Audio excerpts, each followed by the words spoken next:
Hi, welcome to the SDP. Warning, today's episode may contain ninjas, so let me put on the appropriate protective gear.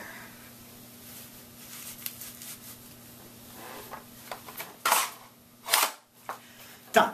Let's begin. Now today's review concerns the mystical ninja franchise, also known as Goemon. It's had a history stretching back over 25 years, with many of its products never leaving Japan. The first title we got in America was the first of these Super Nintendo games, which we know as Legend of the Mystical Ninja. But I'm here to talk about the item which, from what I've seen, is the most recognizable for everyone outside of Japan. The video game Mystical Ninja starring Goemon for the Nintendo 64. In fact, let me tell you a story about the first time I played it. It was the spring of 1998. With the Nagano Winter Olympics fresh in everyone's mind, I assume, the hottest title of the moment was the Nintendo 64's 1080 snowboarding. But I, who had been exposed to many other lesser-known titles through a Nintendo magazine, wanted to try something different. So when I finally found a copy of 1080 up for rental, instead I passed it over in favor of Mystical Ninja. One weekend later, I came back intent on catching up on 1080 when guess what? It was checked out.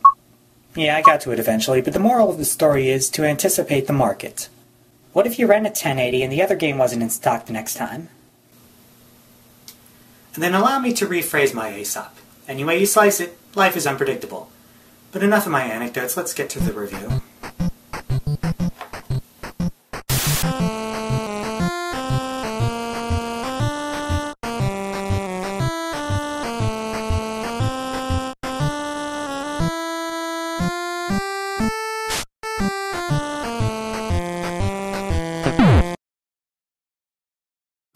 When the game opens, we find our heroes getting kicked out of a restaurant in their hometown of Oedo for trying to bum a free meal. Suddenly, a UFO approaches out of nowhere and shoots a laser beam at the Oedo castle. Hold on, let me put up my not making this up disclaimer, transforming it into a European fairy tale style castle. And the culprits behind all this? A couple who seeks to transform all of Japan into their own personal theater. The game also capitalizes on its lack of seriousness by fitting plenty of jokes into the dialogue. It even has its own laugh track. But what kind of substance is there? As the first game in the series to be released for the Nintendo 64 in any region, it introduces a gameplay cocktail that was unique for its time. The expansive worlds and dungeon levels of Nintendo's Legend of Zelda series, in particular A Link to the Past, with the three-dimensional gameplay of Super Mario 64. And for the record, this came out before Ocarina of Time, in both regions. The game adds some original touches to this mix as well, such as the 4 playable characters, each with their own special abilities, that you get to control over the course of your adventure. You start out with the pineapple-haired Goemon and the rotund Ibisamaru, and will eventually team up with Yai, a girl secret agent, and Sasuke, a robot. You are able to switch between them at will, but there is little to no difference in how they move and fight, so most of the time your choice of character will boil down to personal taste, or who has the tools you need at the moment. Some of the items you will find are Goemon's chain pipe, which hooks onto certain points, Ibisamaru's camera, which flashes and reveals secrets, and Sasuke's ice kunai for freezing stuff, natch. In addition, by completing mini-games later on in your quest, you can unlock superpowers for each of the 4 characters. Ibisamaru can shrink, Yai turns into a mermaid, Sasuke gets a jetpack, and Goemon gains super strength, like so. Now, where have I seen this before? Allow me to help.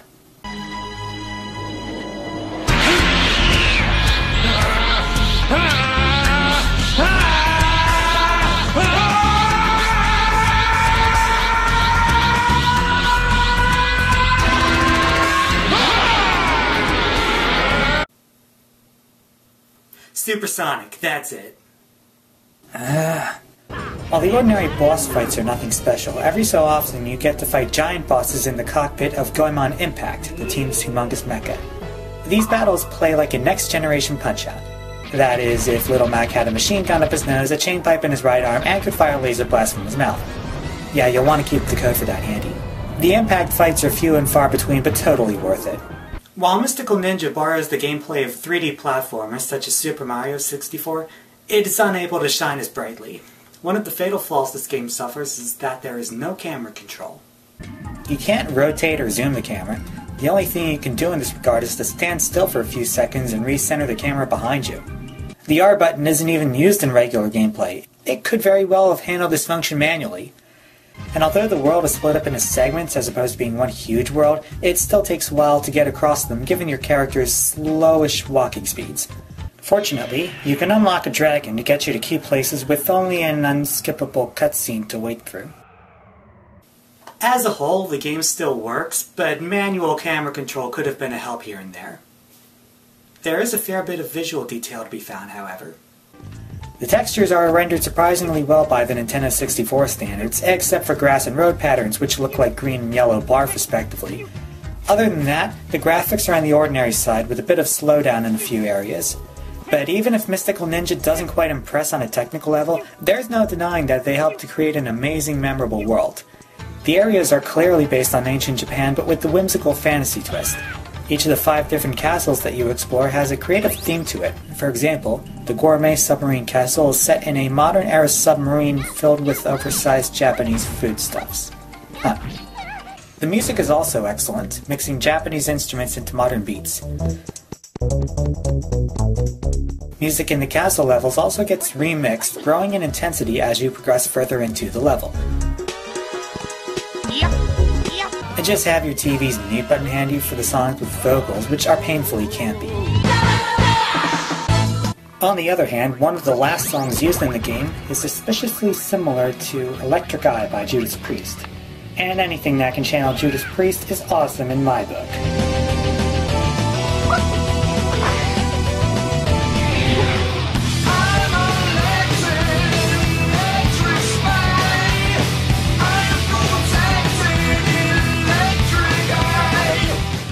If during the spring of 1998 you managed to put GoldenEye 007 or 1080 snowboarding aside long enough to give this a try, you probably thanked yourself for it.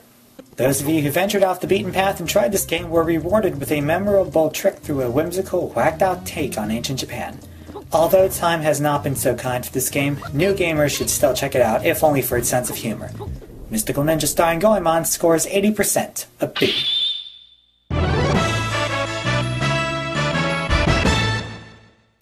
This is Kevin with Ichigo, and you are the Resistance.